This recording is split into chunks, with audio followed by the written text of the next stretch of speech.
Expediente Abierto es una comunidad de investigadores que analiza, investiga y propone sobre temas de relevancia que suceden en Centroamérica.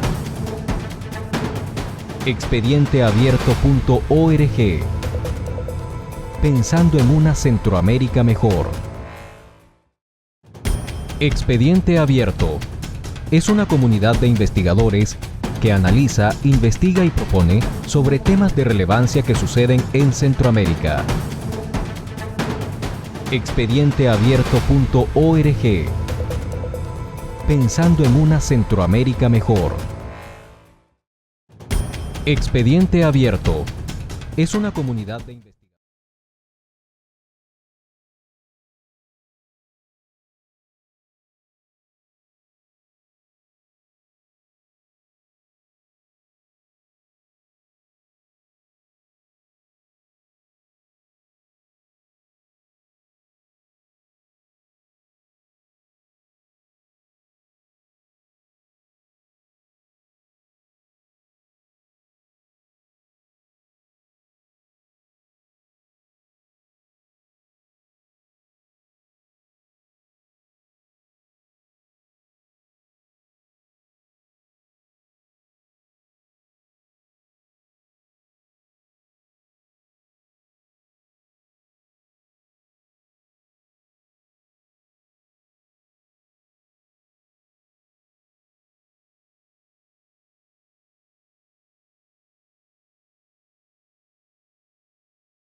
Precarias condiciones de vida en sus países, sea por persecución, falta de oportunidades o el impacto de fenómenos climáticos y conflictos armados.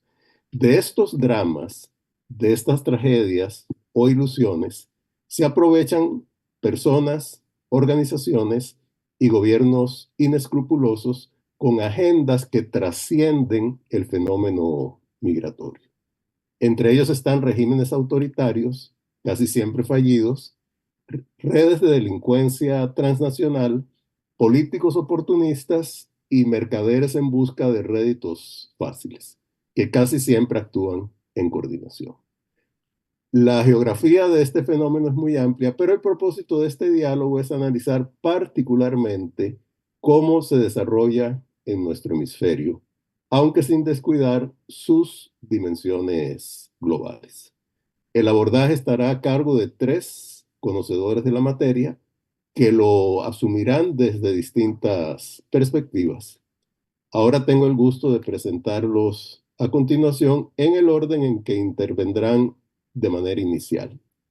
José Palé es abogado nicaragüense, fue ministro de Relaciones Exteriores y de Gobernación de Nicaragua y presidió la Comisión de Asuntos Jurídicos de su Asamblea Nacional. Formó parte del primer contingente de presos de conciencia privados de su nacionalidad y expatriados por el régimen sandinista. En la actualidad reside en Estados Unidos y participa en el programa de becas para la democracia en Nicaragua. Marc Marginedas fungió por 12 años como corresponsal en Moscú del periódico español El Mundo. Es El periódico. especialista, perdón, Es el periódico se llama El Periódico. perdón, del periódico en España, perdón, del periódico en España. Es especialista en la antigua Unión Soviética y el mundo árabe islámico, donde también ha vivido y trabajado como corresponsal. Y entre sus premios están el Cirilo Rodríguez al mejor corresponsal español en 2014 y el premio Vázquez Montalbán. Es autor del libro Periodismo en el campo de batalla, 15 años tras el rastro de la yihad, y acaba de terminar un nuevo libro sobre Rusia y sus vinculaciones con el terrorismo que será publicado en febrero. Ignacio Montes de Oca es escritor, documentalista y periodista argentino, especializado en asuntos internacionales. Se ha desempeñado como corresponsal, columnista y colaborador en los equipos de trabajo de varios medios internacionales, Ha publicado 5 libros y realizado 46 proyectos documentales. A cada uno de ellos yo les plantearía una pregunta inicial, que he denominado como generadora. Dispondrán de alrededor de 8 minutos para responderla y luego seguirán otras un poco más puntuales para estimular nuestra conversación por aproximadamente 50 minutos o una hora. Finalmente, atenderemos las preguntas de ustedes, nuestro público. Para formularlas, pueden hacer uso de la herramienta que está en la base de la plataforma Zoom, que dice preguntas y respuestas o Q&A, con el nombre, o de los comentarios de YouTube, la herramienta de comentarios, perdón, de YouTube. Y bueno, sin más preámbulo, comienzo con una pregunta para José Palé. José, en un reciente ensayo sobre el uso de la migración en América Latina como instrumento de guerra híbrida contra Estados Unidos, abordas con gran detalle el papel y los nexos del régimen de Daniel Ortega en este esquema. Te agradeceré si nos explicas cómo arranca muy brevemente esta operación, en qué consisten las guerras híbridas de una manera muy sintética y cómo funciona el entramado de manipulación migratoria que tiene como uno de sus ejes en este momento a Nicaragua. Sí, muchas gracias. Un saludo a toda la audiencia que está participando en este diálogo, a los dialogantes y a ti, Eduardo, por coordinar las participaciones. Efectivamente, el régimen de los Ortega Murillo en Nicaragua ha sido un sujeto muy activo en la instrumentalización de la migración como un ejercicio de guerra híbrida para atacar a las democracias y en particular a los Estados Unidos de América, a quien ve como un adversario que hay que terminar, que hay que acabar, por su posicionamiento como parte del eje de regímenes totalitarios eh, que está presidido, dirigido principalmente por Rusia y por China, que pretenden modificar el orden internacional generado a partir de la Segunda Guerra Mundial, privando a los Estados Unidos del liderazgo tradicional que ha ejercido en los últimos años. La instrumentalización de la migración es propicia en un mundo en crisis, donde se ha incrementado enormemente el número de migrantes. Según la Organización Internacional de Migraciones, el 3.6% de la población mundial es inmigrante, casi 300 millones de habitantes. 20 millones de habitantes en los últimos años han emigrado desde sus países por el incremento de los regímenes totalitarios. 45 países que generan el 35% de los migrantes, con dictaduras como la de Nicaragua, Venezuela y Cuba, que se han coordinado bajo la asesoría y la asistencia de Rusia principalmente para promover migraciones originalmente desde sus países, al ponerle fin a los beneficios que otorgaban los Estados Unidos por la ley de ajuste cubano a la población de Cuba, se vieron en la necesidad de abrir otras rutas, ya que no podían llegar directamente desde Cuba. Y ahí empezó toda esta manipulación, todo este entramado a construirse, que llevó a Nicaragua a establecer el libre visado para los cubanos. Y empezaron a llegar por vía aérea a través de vuelos charter en que participaron aerolíneas de diferentes orígenes de diferentes países. Posteriormente siguió con vuelos charter desde Venezuela, se organizaron también de Haití, que estaba sujeto a una crisis tremenda, continúa, ¿verdad?, como siendo considerado un estado fallido, y este negocio, porque también le generó muchísimos ingresos, un estimado de 100 millones de dólares, que no es nada despreciable para las dimensiones de la economía de Nicaragua como producto directo del manejo de este entramado de vuelos charter, que se calcula que aproximadamente 1.500 vuelos charter empezaron a llegar a Nicaragua a partir de 2022. De orígenes, originalmente decía, fundamentalmente Venezuela, Haití, Cuba, y que después se abrió a 3 continentes más. empezaron a llegar vuelos procedentes de Asia, de África y de Europa. Según los cálculos que hemos tercerizado, porque no hay información oficial de Nicaragua, se ha ocultado, no se ha transparentado, entonces tenemos que llegar a fuentes secundarias, aproximadamente 600,000 migrantes utilizaron esta nueva ruta, este canal por la vía aérea llegando a Managua, que se convirtió en un hub para la migración ilegal, y desde ahí continuar por tierra hasta por Centroamérica hasta llegar a México, a la frontera sur de los Estados Unidos. Todo esto requirió una preparación muy detallada en un régimen como el nicaragüense, en que es un régimen centralizado el poder. Nadie toma decisiones sin el involucramiento de las más altas autoridades, el presidente y la vicepresidenta. Y la preparación requirió mucho tiempo, entrenamiento para recibir vuelos charter, toda la logística de protección de la policía, del ejército, etcétera, etcétera, que evidencia que no se pudo haber hecho sin una voluntad política muy decidida para instrumentalizar y explotar también a los emigrantes. Porque si bien esta ruta aérea abre otra nueva perspectiva, otra posibilidad de las rutas tradicionales que venían atravesando el tapón del Darién, y que cuando se rompe el tapón del Darién se incrementa enormemente el número de migrantes venezolanos, pero principalmente de otras nacionalidades de América del Sur, lo encarece, pero la necesidad de emigrar, de buscar nuevos horizontes, genera que se accedan a estos altísimos costos que se cobran por esta ruta aérea, generando un negocio que los estados autoritarios quieren tener su participación, quieren gozar de una parte del pastel de la migración, contribuyendo y relacionándose incluso con las redes criminales tradicionales de coyotes, principalmente, que han funcionado a lo largo pues, de las rutas centroamericanas hasta llegar a la frontera sur. Fundamentalmente han participado líneas aéreas de Europa, de Asia, del Caribe, Colombia, etcétera, en esto, pero no solo debemos de ver los vuelos charter, la ruta aérea, ¿verdad?, a través de este procedimiento.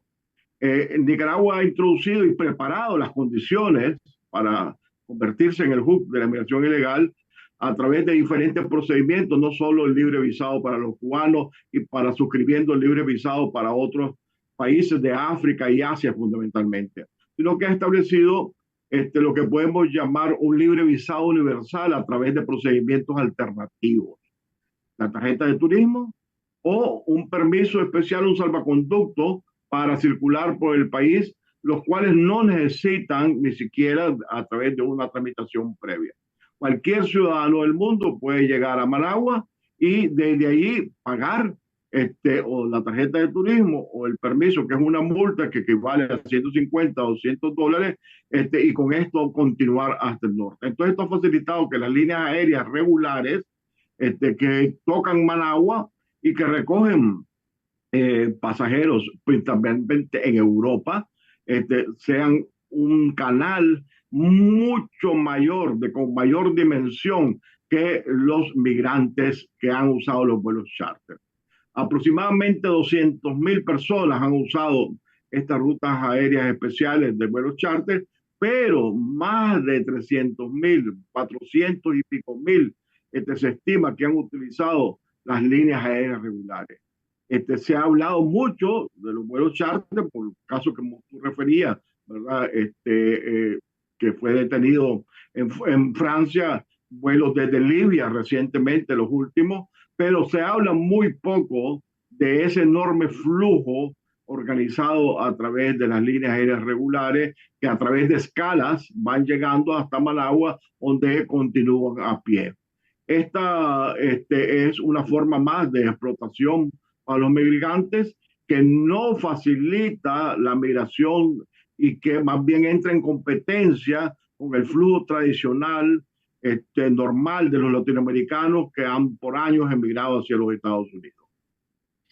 Muchas gracias, José. Realmente nos has relatado, descrito una trama sumamente compleja y sofisticada sobre la cual después vamos a conversar un poco más. Ahora, porque está muy vinculado con esto, quisiera que pongamos un momento el foco en la manipulación migratoria utilizada por el régimen de Vladimir Putin. Y para eso, pues le voy a pedir a Marc Mallenedas que nos ayude.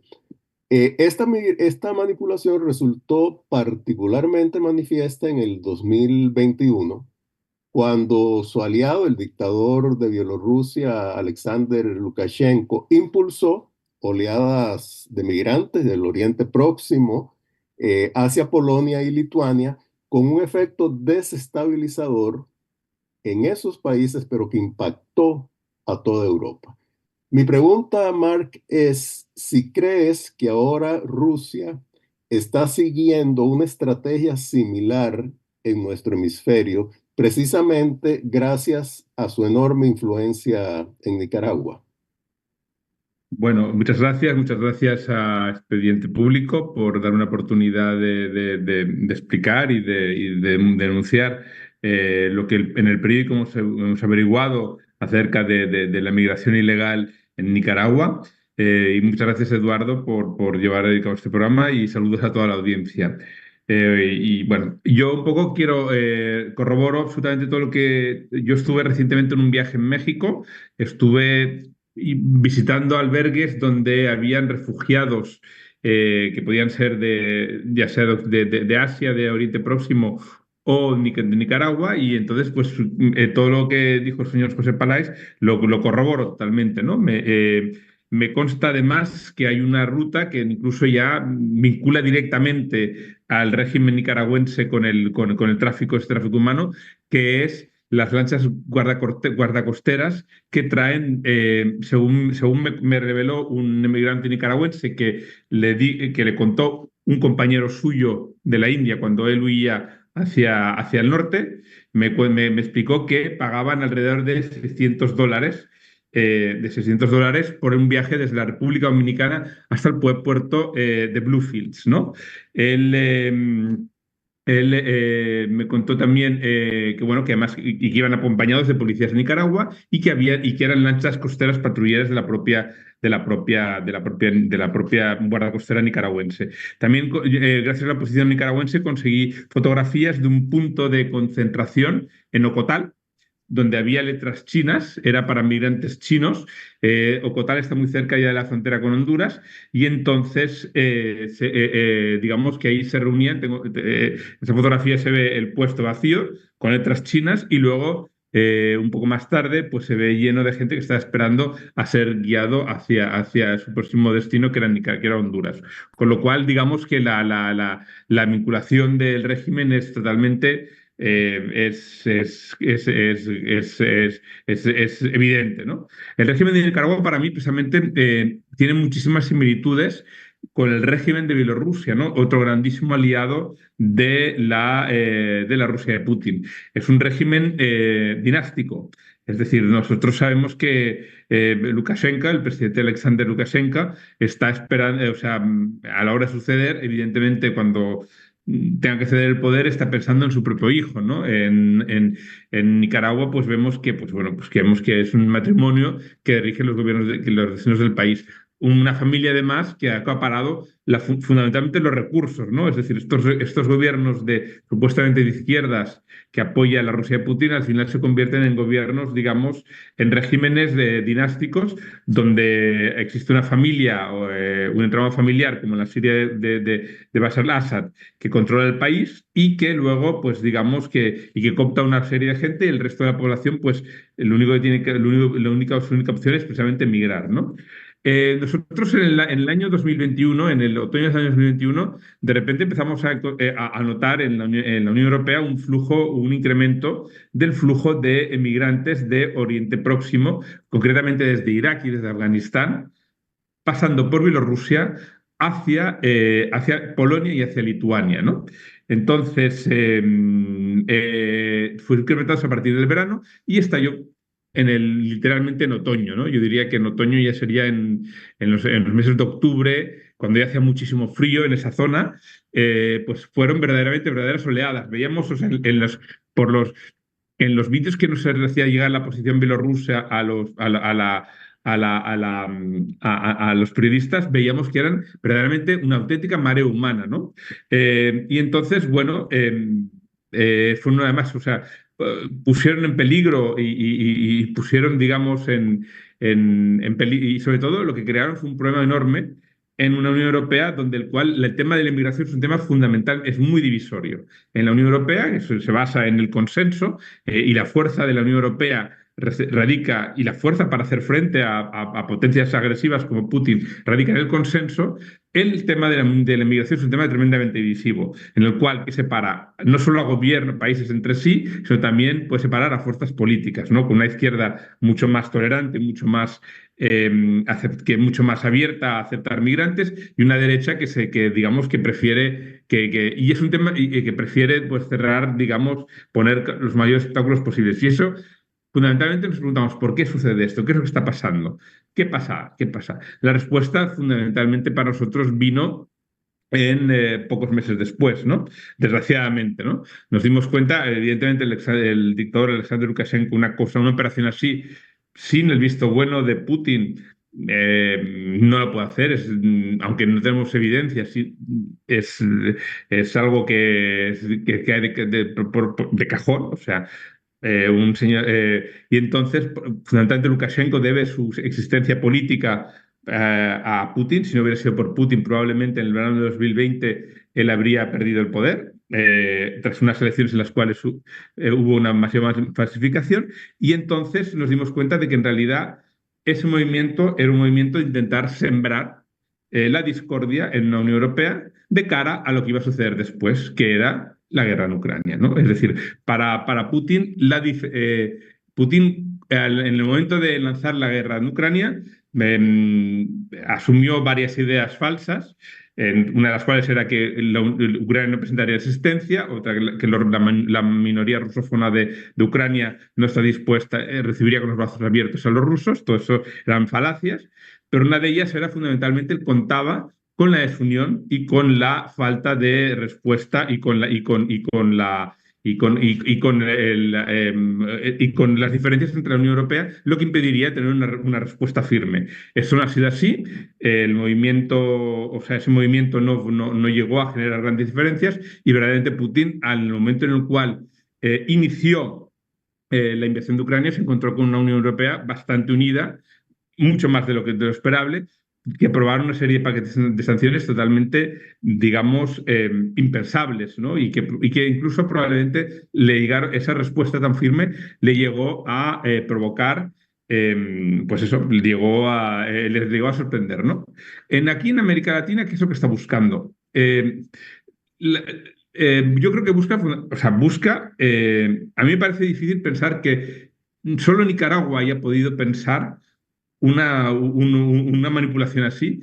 Y yo creo que clarísimamente, evidentemente, o sea, si con la presencia tan enorme de asesores de seguridad en Nicaragua, procedentes de Rusia, pues evidentemente hay un factor ruso. ¿Y cuál es el factor ruso? Pues crear un caos en la frontera. La migración en estas elecciones de noviembre es un tema muy de campaña electoral en Estados Unidos, y evidentemente todo lo que sea azuzar, atizar el caos en la frontera sur de Estados Unidos, genera beneficios para un candidato que obviamente que en estos momentos, en estas elecciones, ya se ha quitado todas las caretas, y a diferencia de 2016-2020, pues evidentemente, o sea, Rusia apuesta por él, ¿no? Que es Donald Trump. Entonces, bueno, la única gran diferencia que yo veo de la crisis de refugiados en Bielorrusia el 2021 con esta, es que quizás la logística es más difícil, y eso impide que los números lleguen a tener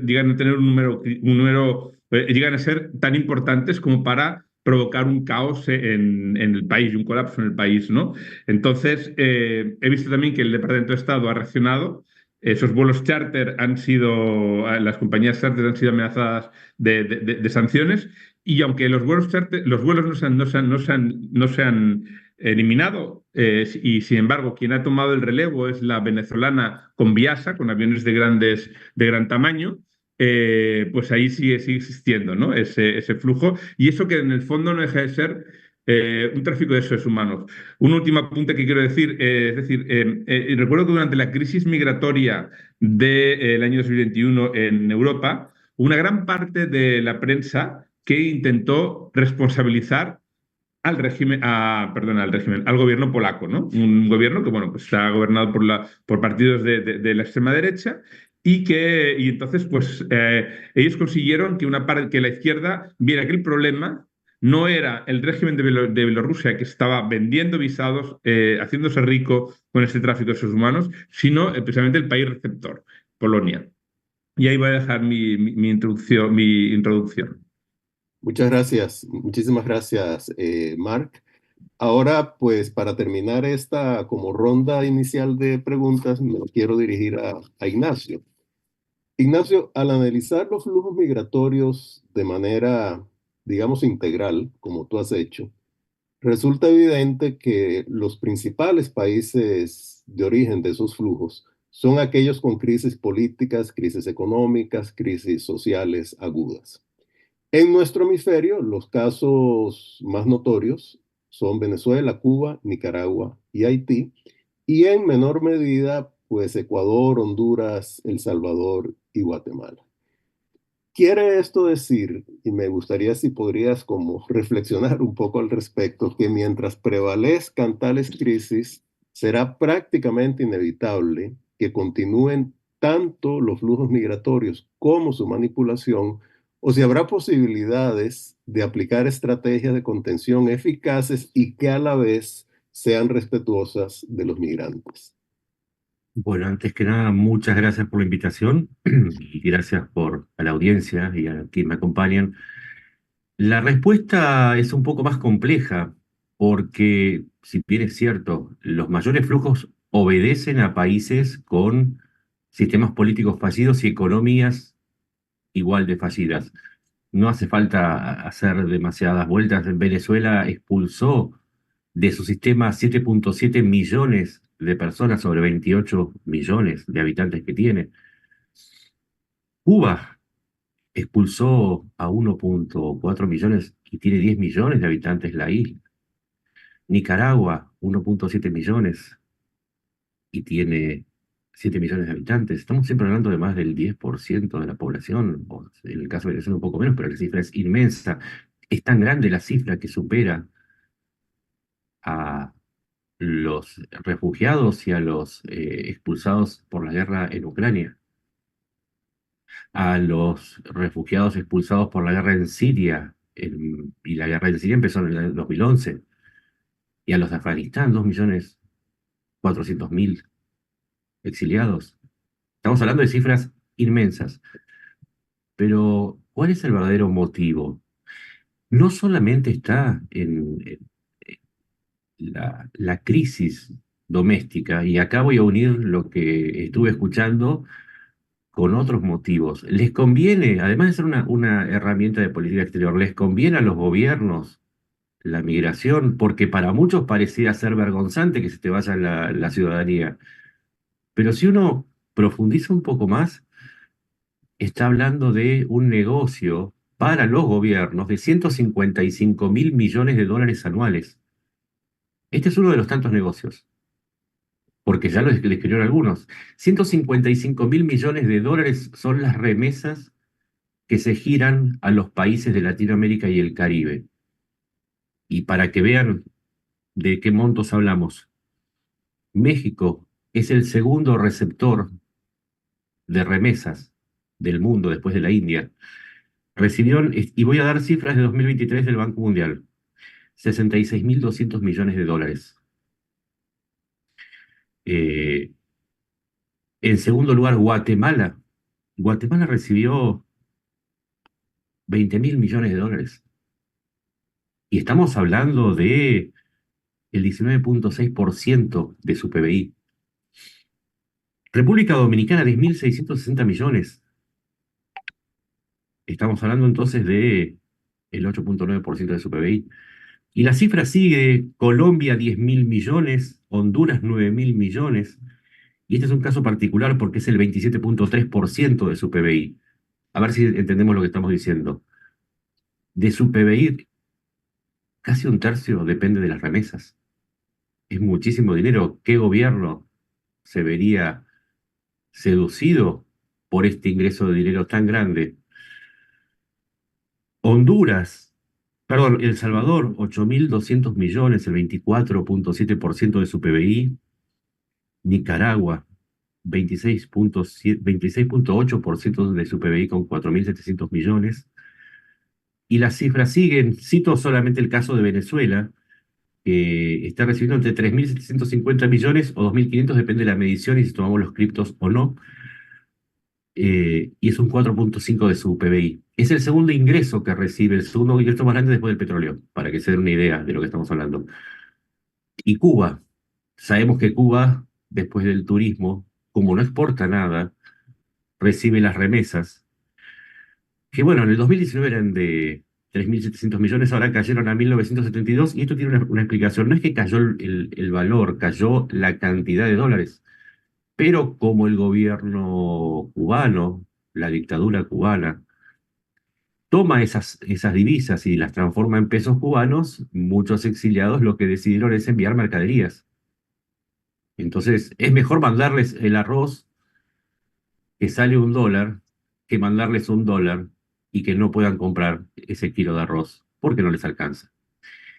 Ese es el primer motivo. El segundo es el peso político. Tengamos en cuenta algo.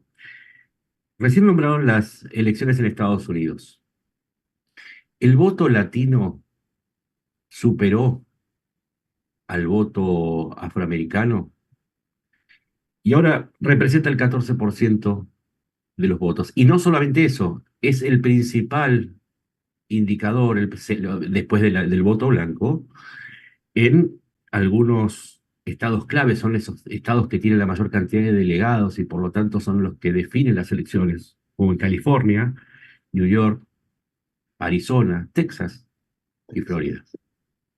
Entonces, si lo pensamos desde el punto de vista político, no importa si soy de derecha, izquierda, no importa.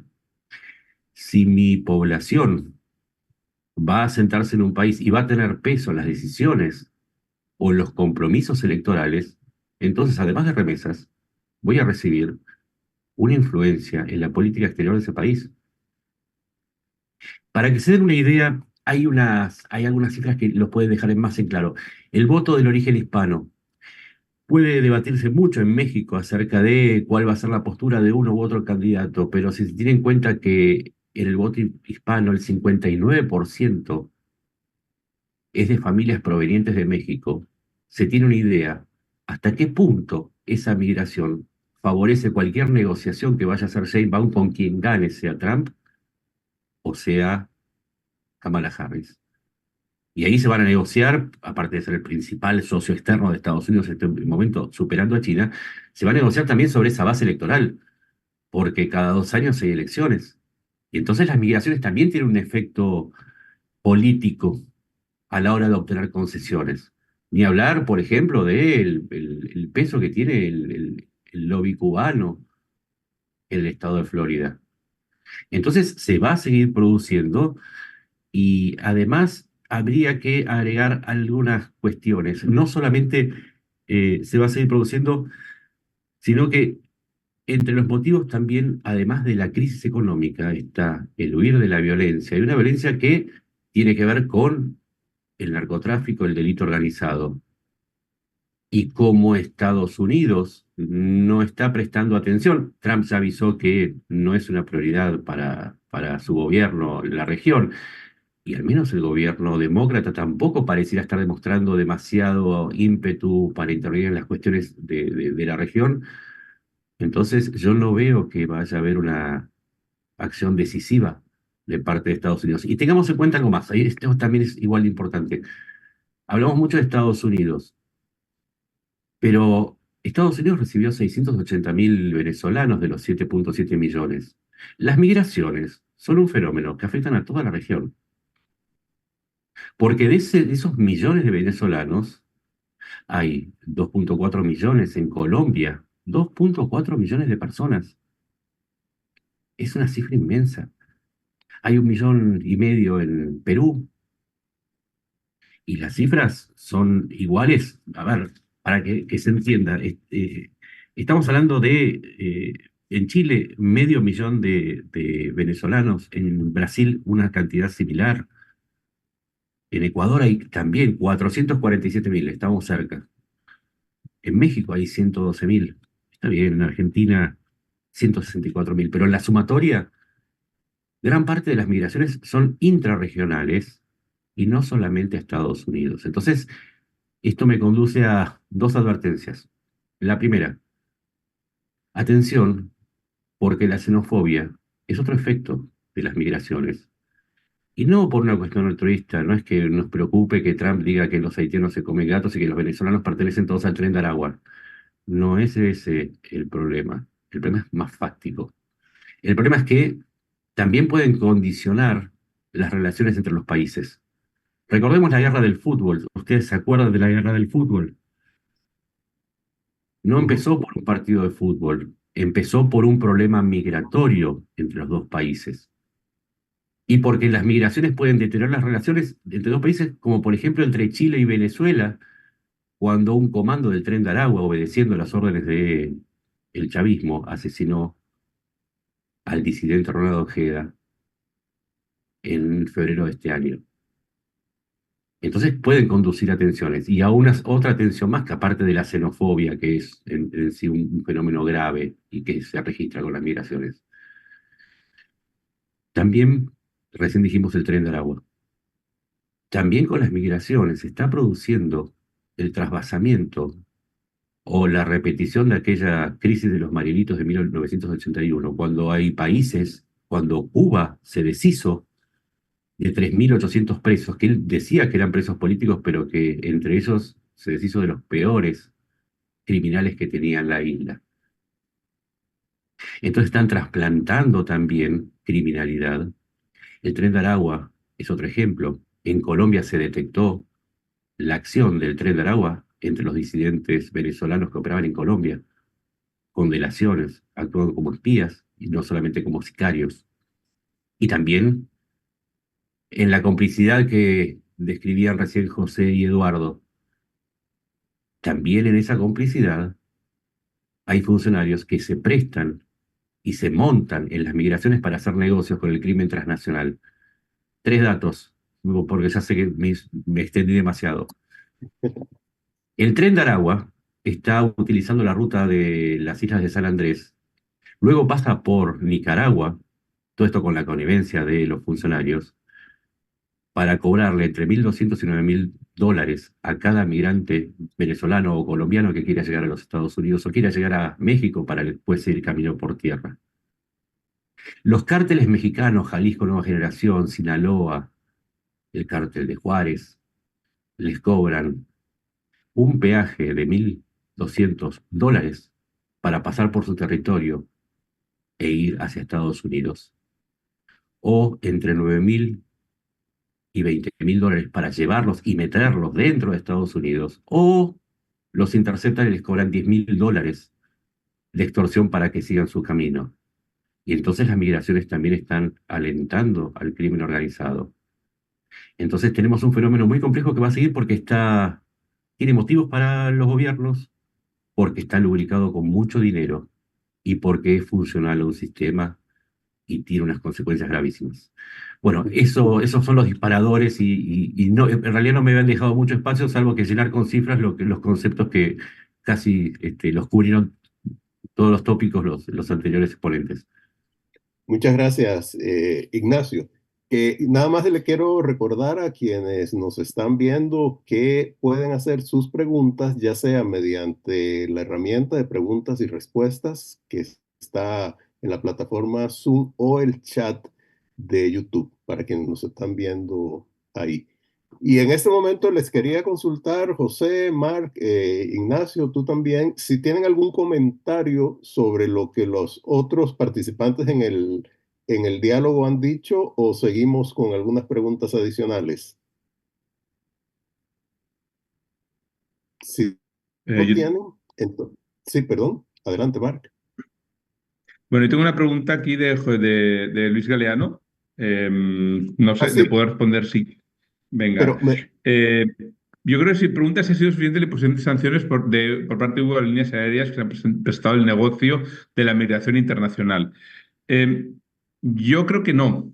Yo creo que no, porque verdaderamente hemos visto que ahora, o sea, primero porque, como ha dicho bien dicho José, no se trata solo de vuelos charters, sino que además, es decir, llegan a Nicaragua mediante combinaciones, ¿no? Yo de hecho entrevisté a un inmigrante senegalés que había llegado que había llegado a Nueva York, y el vuelo que hizo fue un vuelo de Dakar a Estambul, Estambul-Madrid, Madrid-Bogotá, Bogotá-San Salvador, San Salvador-Managua, ¿no? Entonces, eso está claro que no existe y que no son, que no han sido suficientes. Luego también tenemos que es que esos vuelos charter que se hacían con aviones pequeños los ha sustituido ahora, quien viene a tomar el relevo es la aerolínea venezolana Conviasa, que utiliza aviones muy grandes y que además vuela aproximadamente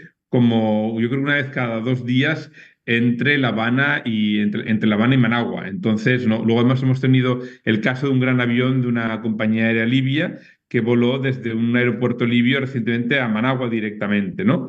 Eh, yo pienso que sobre todo, yo pienso que hay una falta hasta cierto punto de concienciación en la prensa, en la opinión pública norteamericana, porque es un tema que desgraciadamente existe muy poco, ¿no? Yo a mí unas cosas que yo que me he topado y que he averiguado en esto, ahora que estoy hablando de la injerencia, estoy sobre la injerencia rusa en América Latina, es que verdaderamente es una gran desconocida.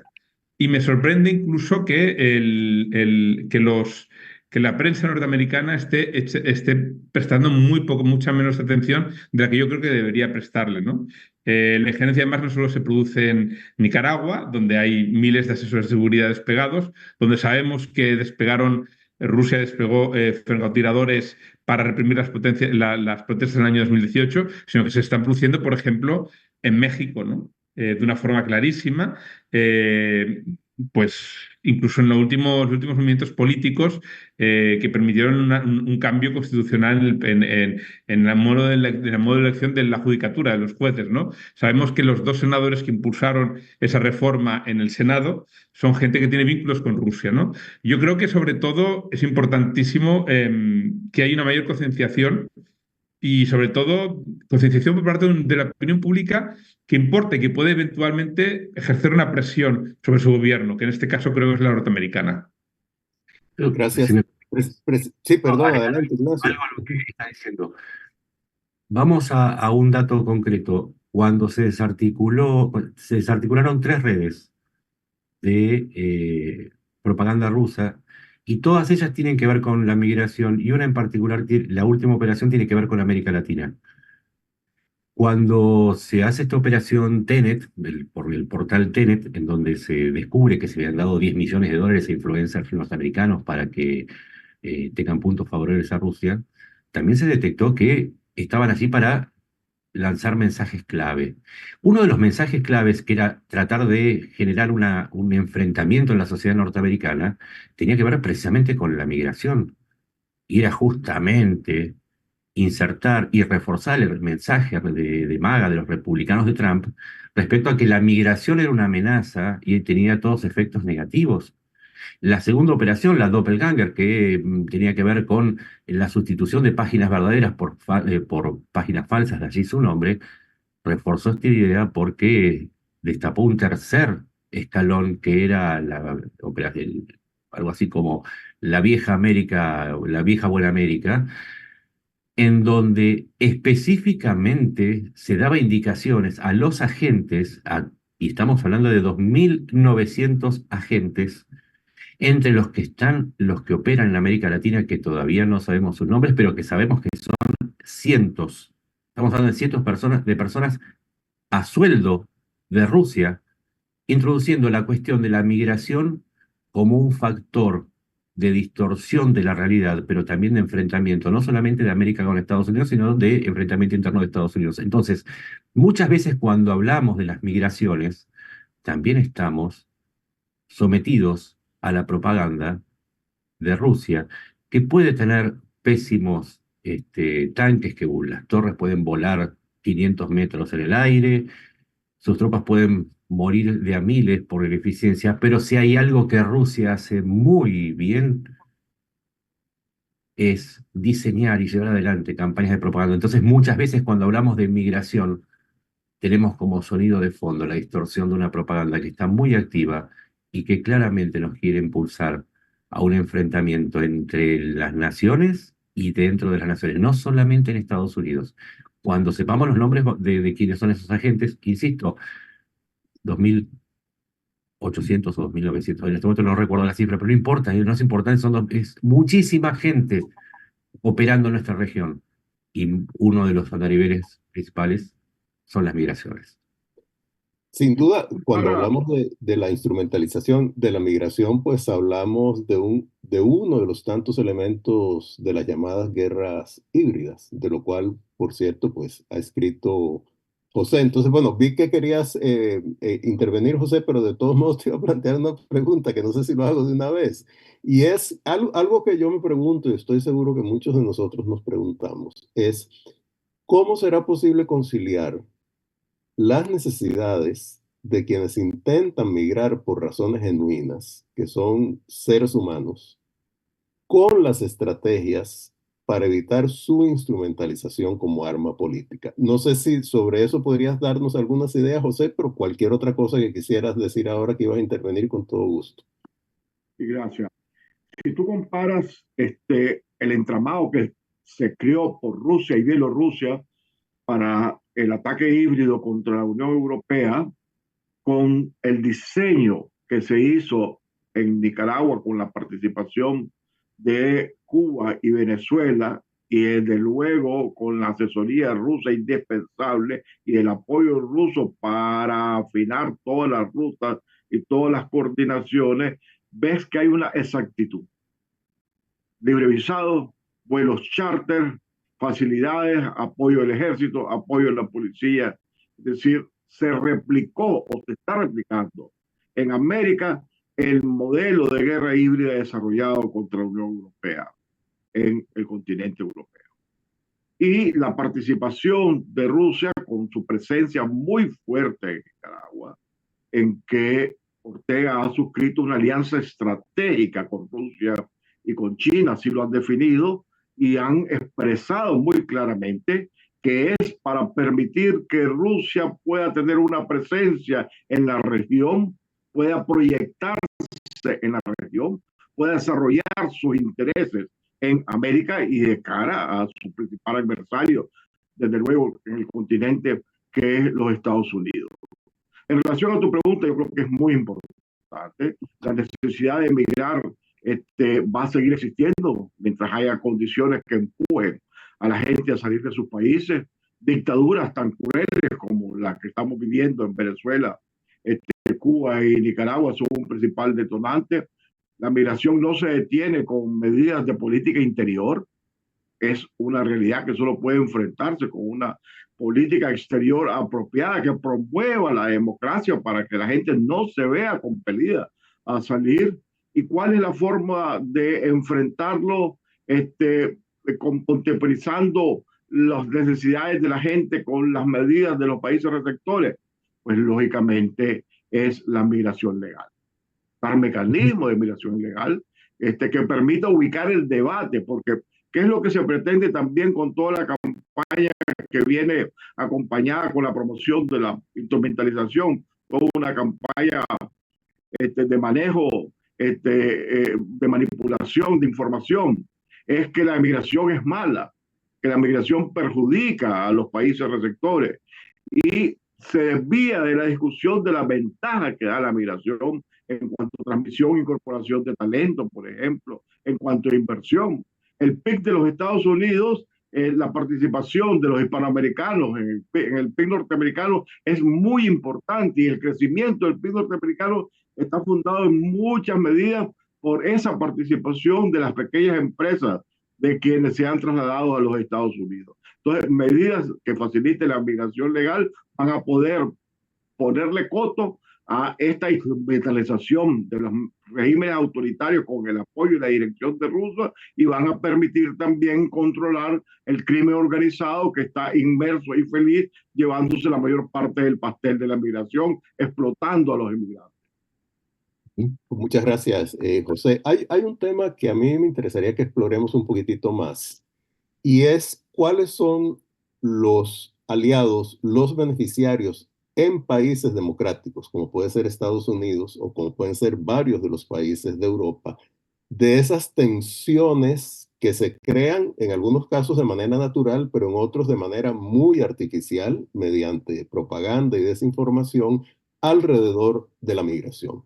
Sabemos que el tema migratorio ha sido clave, ya lo mencionó Ignacio en Estados Unidos, en el debate de las electoral, y también lo mencionó Mark y bueno, y José, pero en Europa también, en países, bueno, ahora Alemania, el Reino Unido, Suecia, Francia, Italia, por mencionar solo algunos, es un tema fundamental. Entonces, quisiera que exploremos un poco a partir de esas preguntas, ¿quiénes de los actores políticos extremistas en países democráticos se benefician más de estas tensiones migratorias? Tal vez, Mark, si nos pudieras dar tus ideas primero y después seguimos con Ignacio.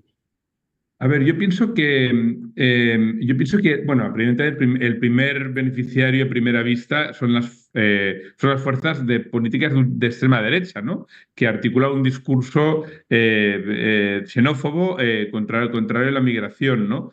Y digamos que abonan sus argumentos. Y eso, pues bueno, lo hemos clarísimamente. Y eso además. Pero yo pienso que los grandes beneficiarios en general son los extremos, tanto en la izquierda como en la derecha, ¿no? O sea, es decir, en la derecha, evidentemente, los argumentos de fuerzas extremistas de derecha como Vox en España se ven reforzados, se ven impulsados y bueno, pues y se crea un miedo entre un sector de la población que tiende que bueno, y digamos que genera un electorado. Pero yo pienso que en general son ambos, porque al ser un tema tan divisorio, es un tema que genera polarización y además impide unas cosas que yo creo que evidentemente Rusia está buscando en todas las sociedades, tanto en Europa como en Europa, que es como en Estados Unidos, que es por la polarización.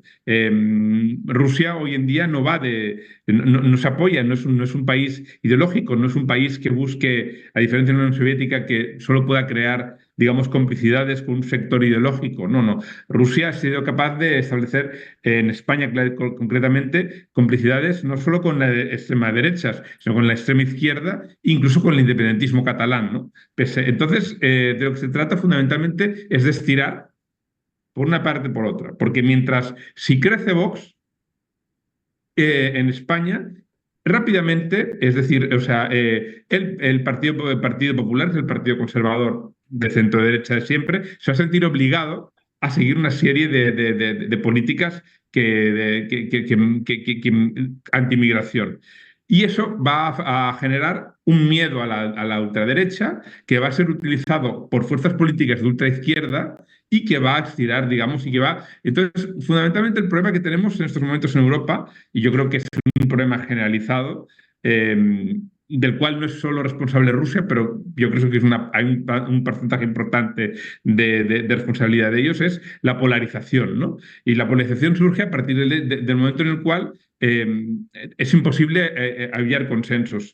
Hoy en día en España, por ejemplo, el tema de la inmigración, ha habido intentos entre el Partido Socialista y el Partido Popular, que son partidos centro-izquierda y centro-derecha, de llegar a un consenso, pero siempre han sido dinamitados por un lado y por otro, ¿no? Entonces, yo pienso que en el fondo, o sea, la migración es un tema que divide, que polariza, que tensiona las sociedades y que además que dificulta los consensos, que es fundamentalmente las fuerzas que lo impulsan y particularmente en los casos que yo he estudiado Rusia, es lo que está buscando. Gracias. Nada más como un apunte adicional. Yo creo que es importante recordar que normalmente esos extremos, esos ultras, Sí. tienen políticas y actitudes favorables a Rusia en este momento, ¿verdad? Exactamente, perdona, exactamente, exactamente. Unas cosas que a mí me parecen, o sea, es decir, em, el tema de Rusia, por ejemplo, y sus vínculos con el terrorismo han sido poco explicados, ¿no? Pero un ejemplo clarísimo lo hemos tenido en Alemania. Se ha sucedido un atentado de una persona que era un sirio que ha sucedido a pocos días antes de unas elecciones en las cuales han impulsado no solo a la ultraderecha, sino también al Partido Alternativo por Alemania y un partido prorruso, sino que han impulsado también al sector de la izquierda que defiende, pues eso, pues dejar de enviar armas a Ucrania, ¿no? Y en estos momentos, o sea, Alemania es un país tremendamente tensionado por un inmigrante que cometió un atentado en el suelo alemán, ¿no? Y eso además ha obligado al Partido Socialdemócrata a adoptar una serie de políticas que le van a hacer perder peso en su electorado. Es una cuestión que radicaliza y que polariza a unas de las sociedades y que favorece las posibilidades de las opciones políticas que apoyan y que son más condescendientes o pueden incluso hasta apoyar a Rusia, ¿no? Eso lo hemos visto clarísimamente en Europa. Perfecto. Ignacio y José, ¿se quieren referir a este tema de los aliados, los beneficiarios en las democracias de este exacerbamiento y polarización alrededor de los fenómenos migratorios? José, adelante, yo te pregunto. Sí, efectivamente, los ejemplos que ha puesto Mar de Alemania son muy claros. El Partido Alternativo por Alemania, que se opone a la migración, es un gran aliado de Rusia. O sea, propone que Alemania tenga unas excelentes relaciones, se aparte de la OTAN, se aparte de los Estados Unidos y deje de apoyar a Ucrania. Entonces hay una relación, una consecuencia, está cultivando a través de la promoción de la migración de parte de Rusia, que crea crisis interna, que fragiliza a la sociedad, que crea desconfianza con el gobierno, desconfianza con las instituciones. Entonces hace crecer a partidos de ultraderecha que en definitiva, si llegaran a ser opción de poder y a llegar al poder, van a establecer alianzas cercanas con ellos, fortaleciendo pues esta internacional totalitaria que viene conformándose, donde las democracias vienen en disminución. En este momento, más del 70% de la población mundial vive en régimen autocrático y Rusia está impulsando y China están impulsando, Corea y todos sus aliados principales, que esto crezca y la instrumentalización de la migración es una herramienta para debilitar a las sociedades democráticas. Gracias, José. Antes de darte la palabra, Ignacio, quería mencionar, informar a quienes nos están viendo que el estudio de José Palé, al que refería al inicio, se titula Instrumentalización de la migración en América Latina como ejercicio de guerra híbrida contra Estados Unidos de América y que está disponible en el sitio web de Expediente Abierto, que es muy sencilla la dirección, es www.expedienteabierto.org.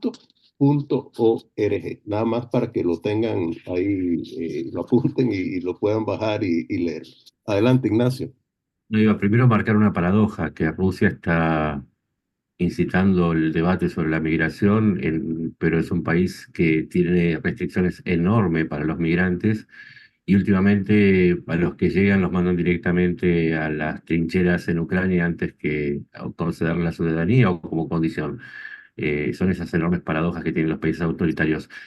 Voy a nombrar dos ganadores que no necesariamente son actores nacionales. Los primeros son aquellos grupos políticos, por derecha o por izquierda, que se aprovechan de la crisis devenida, esta crisis que empezó con la pandemia, que siguió con la guerra, con la invasión rusa a Ucrania, y en este estado de crisis en el que están las sociedades, no solamente por lo económico, sino por la puesta en duda de algunos valores básicos que se creían bien asentados, aprovechan el terror y la exacerbación de determinados fenómenos para hacer un negocio político y tratar de entrar allí donde los sistemas tradicionales no les daban lugar.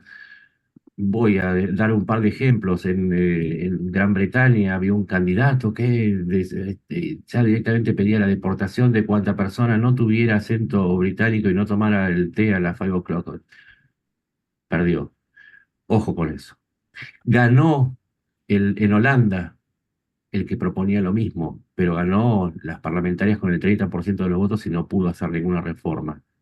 El AfD obtuvo el 30% por ciento de las elecciones en las parlamentarias europeas, pero nada más que el 30%. Lo que quiero decir es, van ganando terreno, aprovechan para ganar terreno, pero todavía estamos a tiempo para entender el peligro que representan con sus discursos, porque de lo que se trata es de obtener apoyos que no obtendrían insertándose en un sistema de partidos políticos tradicionales en donde entrarían en colisión con correligionarios que le dirían, todo eso que estás proponiendo es imposible de hacer. Entonces me parece que es como que están haciendo, hay un negocio para la nueva política de venida de los extremos. Y si quieren en América Latina tienen varios ejemplos. El otro gran ganador no es un actor nacional. Hay enormes proporciones de la población en esta sociedad de medios, en esta sociedad de redes, que están convirtiendo la crisis migratoria en un negocio personal. Muchos sistemas de redes pagan por tráfico. Y hay mucha gente que está haciendo un negocio inmenso, alentando los puntos de vista xenófobos. Voy a citar un ejemplo para que se entienda hasta qué punto tienen una plataforma para tener éxito. El año pasado el BID hizo una encuesta, midió 186.000 mensajes que circularon en las redes que tenían como tópico a las migraciones. El 22% tenían mensajes discriminatorios. Y por eso digo que hay ganadores personales particulares que están haciendo a partir de lo que genera el movimiento de personas, que es natural, están haciendo el negocio. Y es tan natural, y voy a ir a la base, al alfa de todo. Si el ser humano se hubiese quedado en África, no estaríamos ahora haciendo este Zoom. Las migraciones son algo natural. Exacto, sin duda. No, y hay algo paradójico y es que realmente quienes estimulan esos flujos masivos y quienes los manipulan son este tipo de actores de los que hemos hablado, pero sin embargo en muchos de los países democráticos se les adjudica esa responsabilidad a actores políticos responsables internos para generar rechazo ante ellos. Un tema que me interesaría introducir, que en parte lo hemos tocado, pero no, tal vez no tanto en detalle, es esa manipulación de la migración como un instrumento de regímenes autoritarios para obtener concesiones de los países de origen. Y me quiero referir particularmente a Venezuela y también a Nicaragua en relación con Estados Unidos. Yo creo que no hay que ser o tener una mirada muy aguda para darse cuenta de que cuando Estados Unidos decidió alivianar o incluso eliminar algunas sanciones contra Venezuela, a cambio, en parte, de la promesa de elecciones que se hicieron, pero se respetaron, de por medio estaban las promesas del régimen de Nicolás Maduro de aceptar la repatriación de algunos migrantes venezolanos y de tomar medidas más severas para reducir los flujos, lo cual es muy difícil. Entonces, lo que tal vez podríamos comenzar contigo, José, si en el caso de Nicaragua detectas algún tipo, digamos, de manipulación del fenómeno migratorio por parte del régimen de Daniel Ortega para tratar de obtener algún tipo de concesiones del gobierno de Estados Unidos. Efectivamente, eso se dio en el pasado. No creo que sea el interés actual del régimen de Ortega y Murillo, porque en este momento Nicaragua está jugando bajo los intereses rusos de la confrontación, de debilitar a través de la migración a los Estados Unidos y hacer que haya una crisis, una falta de credibilidad en sus instituciones, en su gobierno. No está jugando a sus propios intereses Ortega. Si bien llegó a acuerdo y en algún momento Ortega, después del 2007, llegó a decirse que él era la muralla que tenía los inmigrantes, hoy pasó a ser el mayor promotor de los inmigrantes para favorecer pues, intereses de una potencia extrarregional. En este momento no veo yo, no visualizo ningún interés en mejorar sus relaciones con los Estados Unidos y salirse del escudo ruso y chino que está confiando su protección, su sostenimiento financiero, económico, militar de parte de esta alianza estratégica. Perfecto. Antes, ya vamos a pasar a las preguntas del público, pero antes de hacerlo, les quiero consultar, Marc, Ignacio, si tienen algo que añadir sobre esto a lo que se ha referido José. Yo lo que puedo decir es que durante la crisis migratoria del 2021 en Bielorrusia hubo un pequeño atisbo del régimen de Lukashenko de intentar lograr una concesión, sobre todo teniendo en cuenta de que el régimen de Lukashenko tenía un problema, atravesaba una crisis de legitimidad por las elecciones del verano del 2020, en el cual fue derrotado, pero que estuvieron marcadas por el fraude electoral, ¿no? Y yo pienso que un pequeño atisbo en el cual exigía pues una cierta, o sea, que sus socios, que sus vecinos inmediatos, que eran fundamentalmente de la Unión Europea, le reconocieran como presidente y no le trataran prácticamente como un estado paria. Enseguida eso desapareció porque nos dimos cuenta de que esa crisis era una crisis artificial que estaba pensada muy probablemente no desde Minsk, sino desde Moscú. En las épocas anteriores, de crisis migratorias anteriores, yo creo que en el año 2015, cuando se produjo ese flujo tan tremendo de migrantes, de gente, de refugiados que huían de Siria hacia Europa, vimos clarísimamente que, bueno, había por un lado habían varios actores, uno era Turquía. Turquía quería obtener que quería arrancar de la Unión Europea un generoso pacto por el cual recibía grandes cantidades de dinero a cambio de limitar el flujo de migrantes, pero también tenemos claro que era un flujo también provocado deliberadamente por Rusia. ¿Cómo lo provocó Rusia en ese momento? Rusia ya había intervenido en la guerra de Siria, ya lleva meses participando con su aviación, y Rusia se dedicó durante mucho tiempo a bombardear sistemáticamente hospitales donde se trataba a la población civil en las zonas controladas por la oposición, ¿no? Cuando tú bombardeas un hospital y un hospital que queda destruido y hay ese sentimiento de impunidad sin que nadie reaccione, tú provocas o sea, un abatimiento de la moral de la población total y esa población pues prefiere huir, ¿no? Yo creo que en ese momento de lo que se trataba también, más que de concesiones, era de empezar a ejercer presión y de empezar a ejercer presión sobre la Unión Europea. Y en ese momento fue ese momento en el cual Rusia se dio cuenta de lo divisivo que era el tema para la Unión Europea y que ahí tenía, y que ahí tenía gran capacidad de sembrar la discordia entre países y entre fuerzas políticas en el interior de los países, más que obtener concesiones. ¿Algún apunte muy breve sobre esto, Ignacio? El micrófono. Ejemplos de cómo se usa Marruecos con España para negociar algunas cuestiones respecto a la ruta de las Canarias. Egipto negociando la cuestión de los palestinos. Argentina recibió presiones por las políticas migratorias, en cambios de políticas migratorias de parte de Bolivia a cambio de la provisión de gas a la Argentina. Hay múltiples episodios en los que las migraciones son instrumentos de política exterior y creo que no tenemos que tener miedo de decirlo. El tráfico, la carne humana también se cotiza como carta de cambio en las negociaciones entre países. Sí. Hay una pregunta de una persona que se identifica como Coco por medio de YouTube, que es la siguiente: ¿por qué Estados Unidos no es más beligerante con Nicaragua cuando mina su seguridad nacional? Y añade, ¿existe falta de conciencia sobre el tema en los mandos de seguridad? José, ¿quisieras referirte a esto?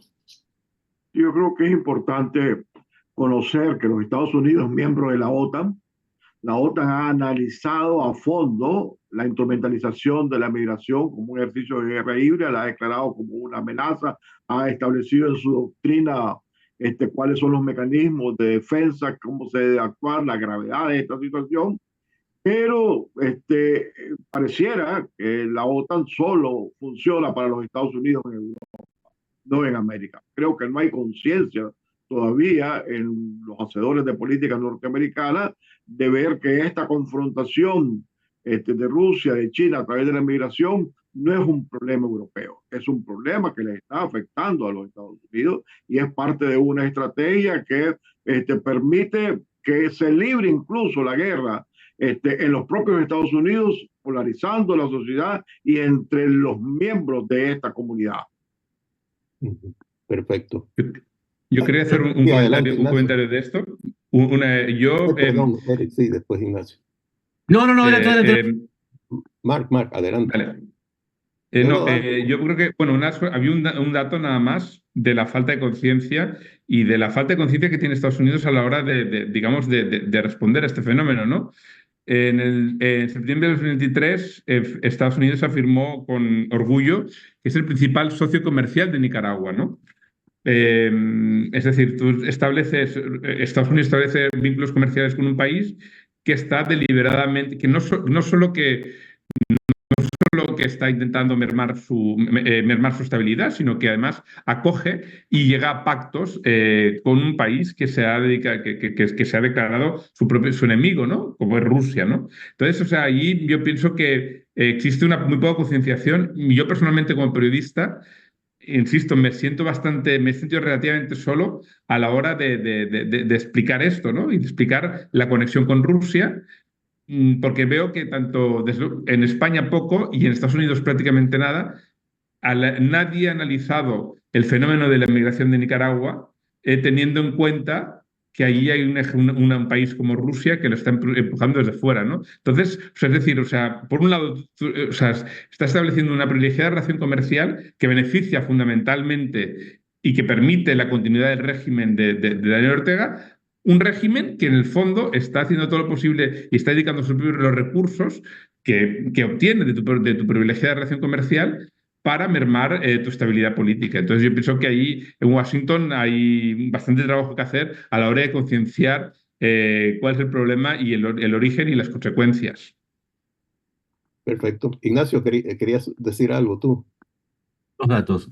El 38% del comercio externo de Venezuela, por lo tanto, su ingreso de divisas obedece al comercio con Estados Unidos, básicamente con el petróleo. Si cortaran el tráfico de petróleo, le quitarían una fuente de divisas, pero si además cortaran el flujo de remesas, también obligarían a Maduro a repensar sus políticas. Lo mismo vale para Nicaragua.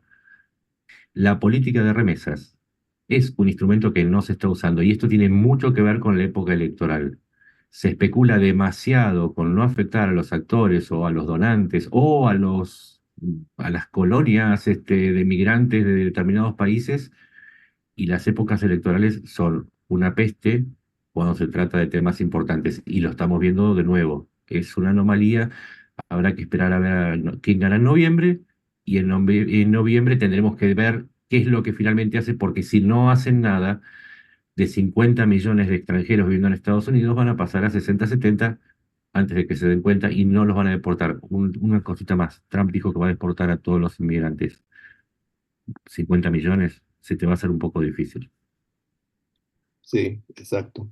Una pregunta que nos plantean también por YouTube es, haciendo un contraste, esto lo plantea José Antonio Peraza, dice, bueno, ¿cuál es la razón de que por un lado, y estoy parafraseando su pregunta, haya un vínculo muy estrecho entre la derecha, la extrema derecha europea con Rusia, pero sin embargo, es la percepción de José Antonio, en América Latina se vinculan más bien las izquierdas con Rusia? Primero, bueno, me interesa saber si ustedes consideran que esa percepción es adecuada y caso de que la consideren adecuada, ¿cuál podría ser una razón? Las derechas en Europa y las izquierdas en América Latina.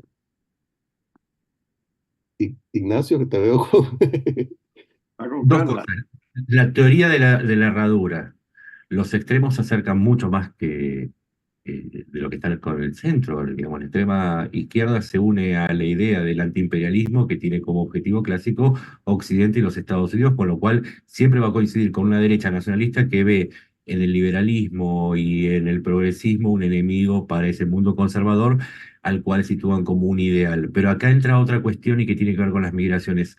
Han encontrado una forma de influir que es en la cuestión de la pureza racial o la pureza étnica. Si uno va a las cuentas que responden a Rusia, por lo menos para el público europeo y el público estadounidense, es prácticamente una copia de las propagandas arias del hitlerismo. Entonces, la migración se combate con una teoría que es absolutamente estúpida, que es, perdón que o sea así, ¿no? Pero es estúpida. No tengo otra forma de llamarla, que es la teoría del gran reemplazo, que es que dicen que van a reemplazar a la población blanca, que es superior para ellos, por nuevos migrantes que seríamos nosotros los que somos un poco café con leche. Entonces, utilizan esa teoría para las zonas, si se quiere, de tradición blanca. Y para nuestras regiones, lo que utilizan es la idea de que la nación está en riesgo, que la integridad, que la cohesión de nuestras sociedades va a ser puesta en riesgo porque siempre esos inmigrantes que llegan vienen con costumbres raras. Un ejemplo chiquito, cuando Trump dijo que los haitianos se comían a los gatos, un montón de gente me salió de yo lo desmentí, lo probé que era mentira, que estadísticamente, que científicamente era mentira, pero me decían, y voy a nombrar casos de Chile o de Perú, donde hay mucha inmigración venezolana haitiana, nosotros vimos cómo se comían gatos y después pasaron a decir, yo leí cómo comían gatos y después pasaron a decir, alguien me dijo que... Lo que quiero decir es, se introduce la idea del inmigrante como un factor distorsivo e intrínsecamente negativo. Y está funcionando. Y lo peor es que está funcionando. Entonces, ahí tenemos el riesgo que les decía antes. La xenofobia, el racismo, el integrismo. Perfecto. Mark. Bueno, yo un poco después de haber vivido 11 años en Rusia, yo tengo claro que la Rusia de Putin ha aprendido primero, ¿de dónde emerge la Rusia de Putin? La Rusia de Putin emerge... Putin es el representante de un sistema que emerge de un país dividido en mafias. Entonces llegan al poder pues, con métodos mafiosos, con métodos de criminalidad organizada, con extorsiones, con secuestros, etcétera, etcétera. Entonces, ver a la Rusia de Putin desde el punto de vista ideológico es un gravísimo error, porque la Rusia de Putin no tiene ideología. O sea, hay una cierta... esos supuestos valores conservadores que demuestra o que intenta proyectar hacia Europa, más que hacia Europa, yo diría que hacia el norte de Europa, ¿no? En concreto a países como Alemania, Gran Bretaña, etcétera, ¿no? En el sur es otra cosa. Pero tampoco sostiene porque, bueno, si vemos, Rusia no es ningún valor, no es representante de ningún valor tradicional. El señor Putin es un presidente divorciado. La señora Margarita Simonian hasta hace 2 días estaba viviendo con el que es su pareja sin casarse, ¿no? Es todo, digamos, o sea, es un discurso que se proyecta, pero que no tiene ninguna consistencia, ¿no? Y tres cuartos de lo mismo con respecto a la izquierda, ¿no? O sea, no ese es simplemente es un país sin ideología, es un estado de mafia que adquiere una careta dependiendo del público al que se dirige, ¿no? Entonces, por ejemplo, es muy fácil, una de las cosas más divertidas y más interesantes de hacer para los periodistas es averiguar, digamos, las incoherencias de los medios de propaganda rusos, ¿no? Pues, por ejemplo, vemos cómo pues, propagandistas que se instalan en países extranjeros, incluyendo España, y que defienden valores de izquierda, cuando estaban al frente de sus medios de RT en español, por ejemplo, se aprobó una ley en Rusia que legalizaba la violencia familiar si era solo una vez al año y no había derramamiento de sangre o no había rotura de huesos. Y entonces, pues, o sea, en esos medios, en RT en español en concreto, dirigidos por gente que luego está en Europa defendiendo supuestos valores progresistas, pues se contemporizaba con ello, ¿no? Entonces, yo creo que sobre todo, o sea, yo creo que es un tema es importante para afrontar este desafío, esta guerra híbrida con éxito. es un poco cambiar digamos, los parámetros. No estamos hablando de izquierda contra derecha. Aquí en estos momentos, en el mundo, en estos momentos, el debate no es izquierda sí, izquierda no, derecha sí, derecha no. El debate en estos momentos es autocracia contra democracia. Y eso significa, pues evidentemente, incluso, por ejemplo, o sea, por poner al margen debates nacionales y entender el desafío al que nos estamos enfrentando, ¿no? Y un desafío, como bien dijo Ignacio Montes de Oca, el desafío de la propaganda rusa es inconmensurable. Nadie se puede imaginar. Rusia es un país muy poco efectivo. Solo es efectivo en dos cosas fundamentalmente: en controlar su propia población, con decenas, yo diría que cientos de miles de agentes que trabajan para los servicios secretos, y en proyectar su propaganda al exterior. Evidentemente el resto, pues no lo es, pero y hasta que no, digamos, entendamos que el desafío es ese, hasta el momento en el que cuando no entendamos que la desinformación, si me beneficia, está bien, no. La desinformación, si la desinformación rusa, si me beneficia, hay que denunciarla, porque si no, es imposible, digamos, superar el problema de la desinformación, de las campañas de guerra híbridas y de la utilización de la inmigración como un fenómeno, como un fenómeno para manipular sociedades. En relación con esto, voy a parafrasear una pregunta que nos plantea alguien que nos está viendo, Samantha Girón, y te la voy a dirigir a ti, José, porque te toca de alguna manera, y es cómo estas campañas de desinformación, cómo estas guerras híbridas pueden afectar, tratar de vulnerar la capacidad de los exiliados políticos de regímenes autoritarios, como el caso de Nicaragua, como el caso de Venezuela, como el caso de Cuba, y tratar entonces de utilizarla para desarmar su capacidad de incidencia en sus respectivos países. Efectivamente, hay una intencionalidad en esta instrumentalización, ¿verdad?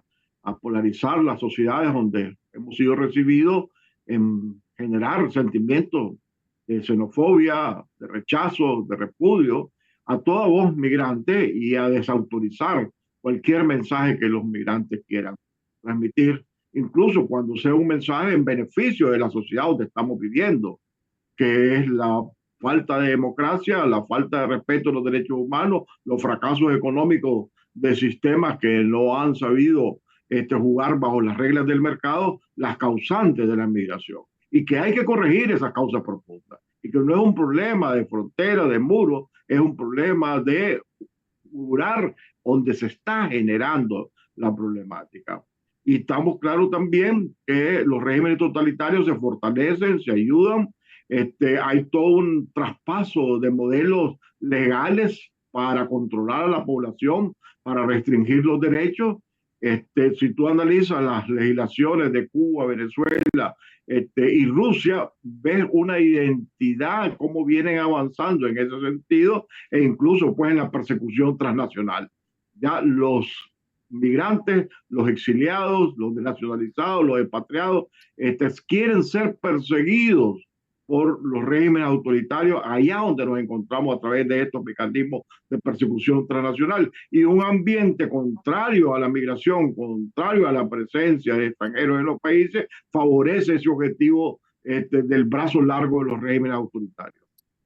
Aide Castillo nos plantea una pregunta muy relacionada con eso, que tal vez te paso la palabra ahora, Ignacio, a ti, y es cómo los regímenes autoritarios donde todavía hay algún remedio electoral, digamos Venezuela, Nicaragua, obstaculizan absolutamente el voto en el exterior. Eso sabemos que en el caso de Venezuela, el voto en el exterior fue prácticamente suprimido. En el caso de Nicaragua creo que no existe.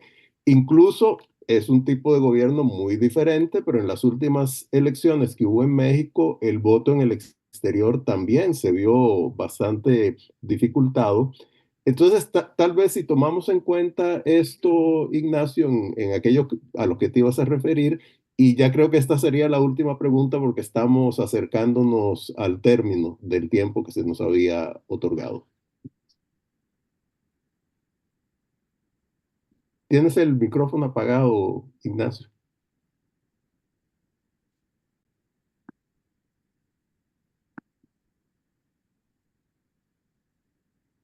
No, No te oímos, no sé qué será el...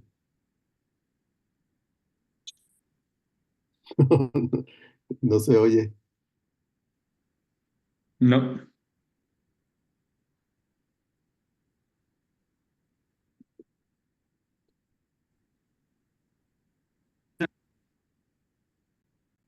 Si no me escuchan, Ahora, entonces ahora sí, ahora sí. Ahora sí, ahora sí. iba a decir que también en El Salvador, que es de signo opuesto, hubo problemas con el voto en el extranjero. Cierto. Ujú, Y en Argentina tampoco se restringió muchísimo las últimas elecciones. Es un problema ecuménico, si se quiere, ecuménico políticamente. ujú. Solamente quiero decir una cosa.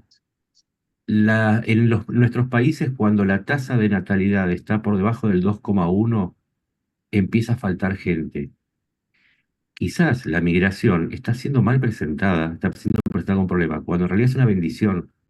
Argentina tiene un 95% de población producto de las migraciones y fue potencia, fue Exacto. una de las 7 potencias una de las 10 potencias más grandes cuando fue el pico de la migración. Lo último que yo quiero decir es esto. Si nosotros, yo al menos como comunicador, todos somos comunicadores, todos estamos comunicando, no es que lo estamos mirando de afuera, también es nuestra responsabilidad explicarle a la gente la naturaleza de los riesgos, pero la parte buena también de las migraciones.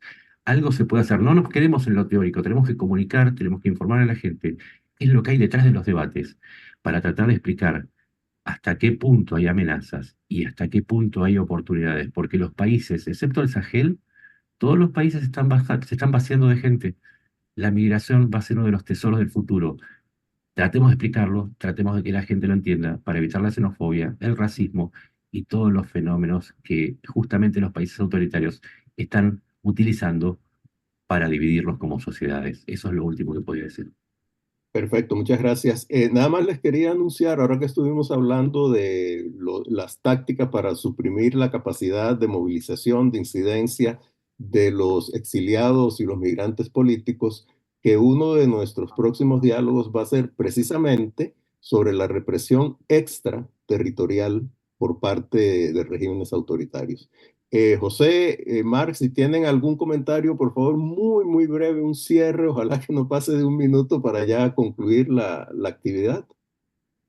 No, básicamente que la guerra híbrida es el enfrentamiento del siglo XXI, por sus características, su bajo costo, la ambigüedad, el ocultamiento, son las armas preferidas de los regímenes autoritarios para atacar a los regímenes democráticos y debilitar y construir un orden internacional donde ya las organizaciones internacionales protectoras de los derechos humanos, defensoras de los migrantes, no funcionen. Porque no solo es atacar la institucionalidad de los países, es atacar ese orden internacional que hasta hoy, menos mal o menos bien, ¿verdad?, ha favorecido la protección, por ejemplo, pues, en el tema de los derechos humanos. Muchas gracias. Yo, Marc, tu comentario yo final. nada más, por último, bueno, yo creo que acabar con una nota optimista, ¿no? Porque yo, digamos que desde que desde la época en la que cubría la guerra de Siria en el año 2011, estos fenómenos los veíamos, los sentíamos, pero era imposible. Un debate como el que estamos teniendo ahora sobre la manipulación del fenómeno migratorio no era posible porque verdaderamente no había conciencia en la sociedad de que esto estaba sucediendo, ¿no? Empezó a debatirse quizás un poco en la OTAN. Yo pienso que yo quiero acabar con una nota positiva porque yo lo que sí que veo es que a la hora de afrontar estas tácticas de guerra híbrida estamos adquiriendo conocimiento, know-how y eso poco a poco está haciendo que sea menos efectivo, ¿no? Y yo diría que un país que ha sufrido los mayores ataques de guerra híbrida posibles de Rusia ha sido Ucrania. Hoy en día Ucrania es el país más inmune a la desinformación rusa, a las campañas de manipulación. Entonces, bueno, simplemente se trata de un poco de adquirir esa experiencia y de que poco a poco pues, vayamos tomando esa conciencia que hace a las sociedades y a los gobiernos y a los estados resilientes ante las tentativas de manipulación exterior. Exacto. Bueno, esa resiliencia es sumamente importante y con esa nota pues llegamos al final. Muchísimas gracias a José Palé, a Mar Marginedas, a Ignacio Montes de Oca por su participación, a quienes nos han estado siguiendo y por supuesto Expediente Abierto por la hospitalidad. Creo que ha sido un diálogo muy interesante y ojalá pues lo continuemos con nuestras redes y nuestras relaciones en nuestros respectivos países. Que tengan muy buenos días y nos vemos en otro diálogo de Expediente Abierto. Días. Hasta luego. Expediente Abierto es una comunidad de investigadores que analiza, investiga y propone sobre temas de relevancia que suceden en Centroamérica. Expedienteabierto.org. Pensando en una Centroamérica mejor. Expediente Abierto es una comunidad de investigadores que analiza, investiga y propone sobre temas de relevancia que suceden en Centroamérica. Expedienteabierto.org. Pensando en una Centroamérica mejor.